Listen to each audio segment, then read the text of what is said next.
যে বর্তমান সরকারকে একটা ভূতে ধরেছে। এটা হলো শেখ হাসিনার ভূত। যেই ভূত শেখ হাসিনাকে ধরেছিল, শেখ হাসিনা বিতাড়িত হওয়ার পর থেকে সেই ভূত এখন বর্তমান বিএনপির ঘাড়ে সওয়ার হয়েছে।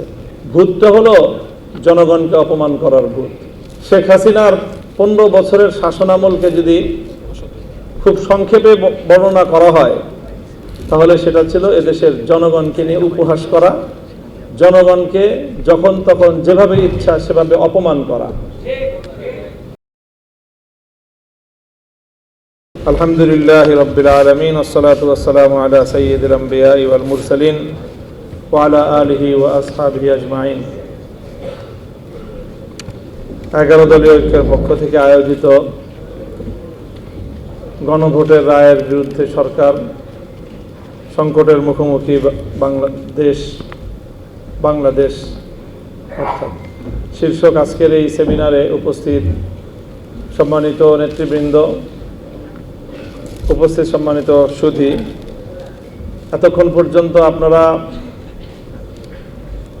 11 দলীয় ঐক্যের শীর্ষ নেতৃবৃন্দ সহ অন্যান্য আলোচকদের কাছ থেকে বর্তমান বাংলাদেশের সংকটের মূল উৎস কোথায় এবং সেই সংকটের সমাধানের পথ কি, এই বিষয়ে অত্যন্ত গুরুত্বপূর্ণ আলোচনা শুনেছেন।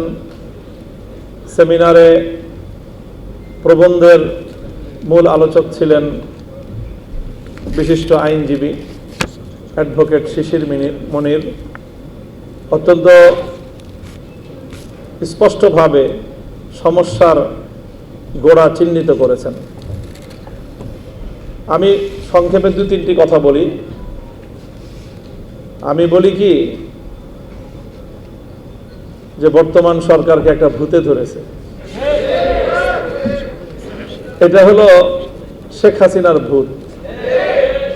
যেই ভূত শেখ হাসিনাকে ধরেছিল, শেখ হাসিনা বিতাড়িত হওয়ার পর থেকে সেই ভূত এখন বর্তমান বিএনপির ঘাড়ে সওয়ার হয়েছে। ভূতটা হলো জনগণকে অপমান করার ভূত। শেখ হাসিনার 15 বছরের শাসনামলকে যদি খুব সংক্ষেপে বর্ণনা করা হয়, তাহলে সেটা ছিল এদেশের জনগণকে নিয়ে উপহাস করা, জনগণকে যখন তখন যেভাবে ইচ্ছা সেভাবে অপমান করা। শেখ হাসিনা বাংলাদেশের মানুষকে শুনিয়েছিল নতুন এক গণতন্ত্রের সংজ্ঞা, উন্নয়নের গণতন্ত্র। জনগণের মতামত লাগবে না, তিনি পদ্মা সেতু আর মেট্রো রেল দিয়ে গণতন্ত্র বাস্তবায়ন করেছিলেন। এইভাবে সর্বশেষ শেখ হাসিনার পতনের কফিনে সর্বশেষ যে ব্রেকটা ঠুকেছিল, সেটাও ছিল জনগণকে অপমান করার এক ভয়াবহ বিভৎস দৃষ্টান্ত। বলেছিল বাংলাদেশের 4 কোটি ছাত্র জনতাকে রাজাকারের নাতিপুতি। ভুলে যাওয়ার কথা নয়, আমার দেশের আত্মমর্যাদা সম্পন্ন 4 কোটি ছাত্র জনতা সেদিন রাতের অন্ধকারে বেরিয়ে এসে বলেছিল, আমি কে তুমি কে। এত তাড়াতাড়ি ভুলে গেলেন জনগণকে অপমান করার পরিণাম। সেই শেখ হাসিনার জনগণকে অপমান করার ভূত এসে সওয়ার হয়েছে এখন বিএনপির কাঁধে।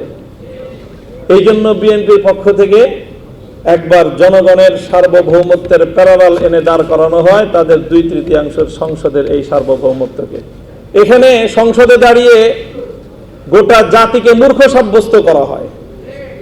বলেন নাই উনি যে এদেশের জনগণ তারা যে গণভোটে ভোট দিয়েছে, না বুঝে ভোট দিয়েছে? গোটা দেশের জনগণকে মূর্খ সাব্যস্ত করেন,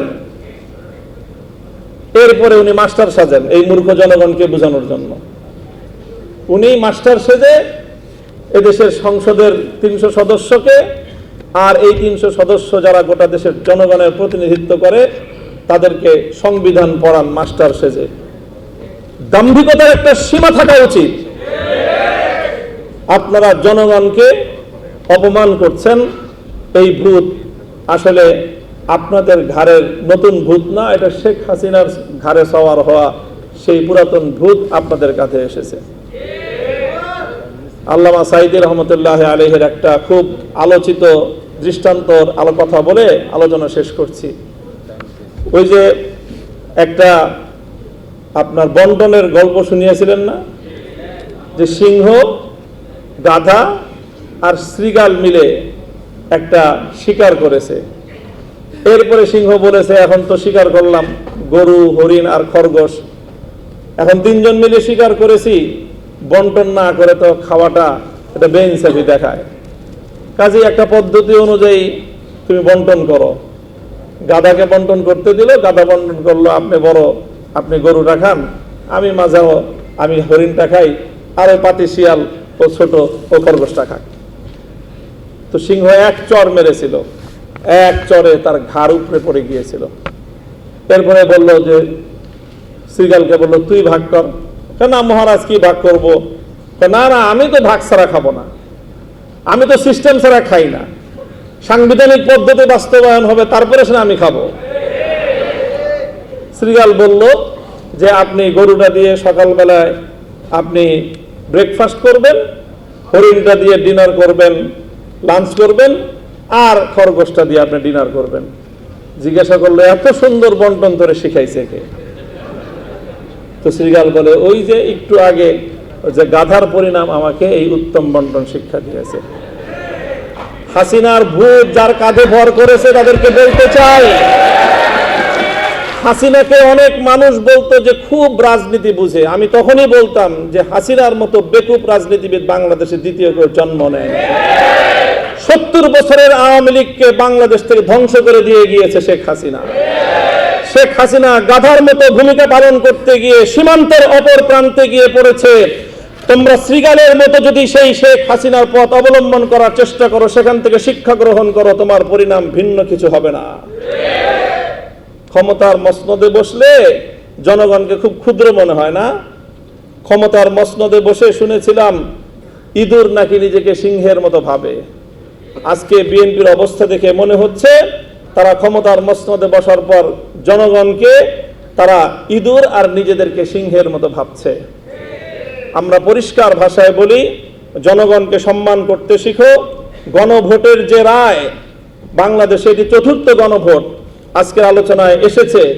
বাংলাদেশের তো নয়, বিশ্ব ইতিহাসে রেফারেন্ডাম এবং গণভোটকে এইভাবে উপেক্ষা করার কোনো দৃষ্টান্ত এবং নজির নাই। এই নতুন নজির সাব্যস্ত করে, নতুন নজির স্থাপন করে নিজেদেরকে ইতিহাসের আস্থা করে নিক্ষেপ করবেন না। শহীদ জিয়াউর রহমান, বেগম খালেদা জিয়ার, বিএনপির প্রতি আমাদের এটা সর্বশেষ শুভকামনা। এরপরও যদি আমাদের আর কিছু বলতে হয়, আন্দোলনের মাঠে কথা হবে, রাজপথে আমরা তোমাদেরকে মোকাবেলা করবো ইনশাআল্লাহ। আপনাদের সকলকে অসংখ্য ধন্যবাদ। এবং 11 দলীয় ঐক্য যে অব্যাহত এই গণভোটের রায় কার্যকর করার জন্য যা যা করতে হয় তাই করবে ইনশাআল্লাহ। 11 দলীয় ঐক্যের শরিক দল বাংলাদেশ খেলাফত মজলিস ইতিমধ্যে আগামী 24শে এপ্রিল সোহরাওয়ার্দী উদ্যানে গণসমাবেশের ডাক দিয়েছে।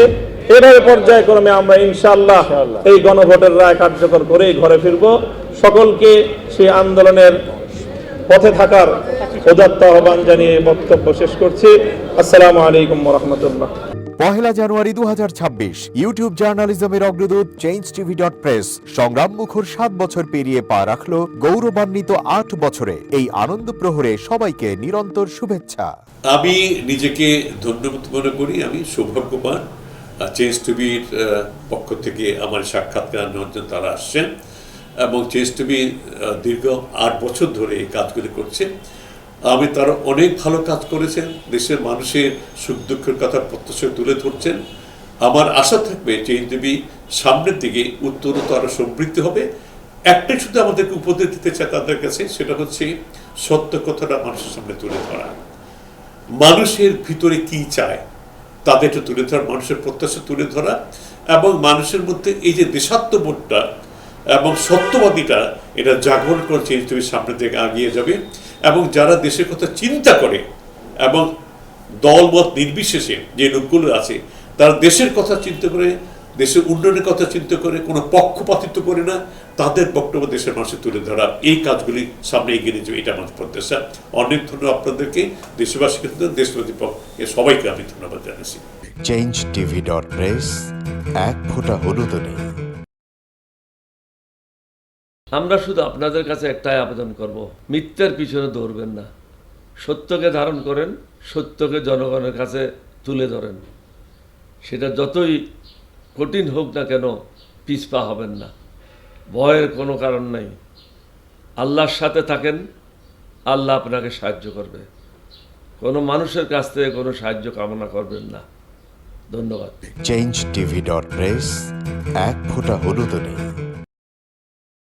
হ্যাঁ, চেঞ্জ টিভি আমি বিশেষ কারণে দেখি সুযোগ পেলে, বিশেষ করে তোমার অনুষ্ঠানটা যখন হয় আগে পরে আমি দেখে থাকি, ভালো লাগে, উপস্থাপনা ভালো, মোটামুটি সব কিছু ভালো। আমি তাদের শুভকামনা করি এবং চেঞ্জ টিভি আমি আশা করি সবসময় নিরপেক্ষ, যেহেতু এই চেঞ্জ টিভিটা সংবাদ প্রচারের একটা মাধ্যম, সুতরাং সঠিক সংবাদটাই চেঞ্জ টিভি প্রচার করবে, এটাই আমার কামনা থাকবে তাদের কাছে।